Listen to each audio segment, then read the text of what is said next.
السلام علیکم ورحمۃ اللہ وبرکاتہ۔ میں مولوی علی اکبر امام و خطیب جامع مسجد عمر فاروق عمر کالونی بائی پاس جموں۔ آج جو ہم نے عید میلاد النبی صلی اللہ علیہ وسلم کا جو جلوس نکالا ہے، یہ پرامن ساری دنیا کے لیے ہے اور ساری دنیا میں ایک امن کا پیغام دینے کے لیے، اور سرکار دو عالم صلی اللہ علیہ وسلم آج کے دن پیدا ہوئے ہیں اور پوری کائنات میں آقا کریم صلی اللہ علیہ وسلم کی پیدائش کے تعلق سے لوگوں نے جلوس نکالا ہے، اور آج ہم بھی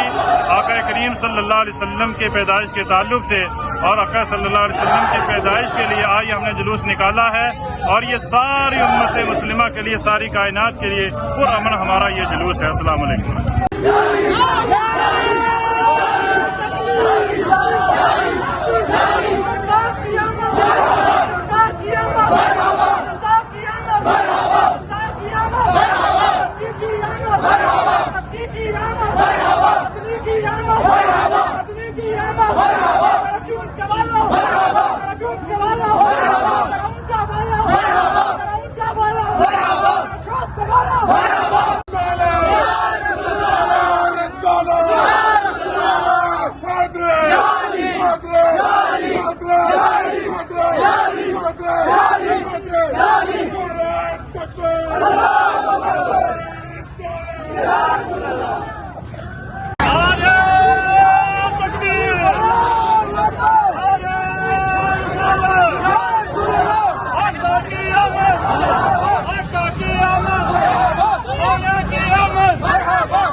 Abu Bakr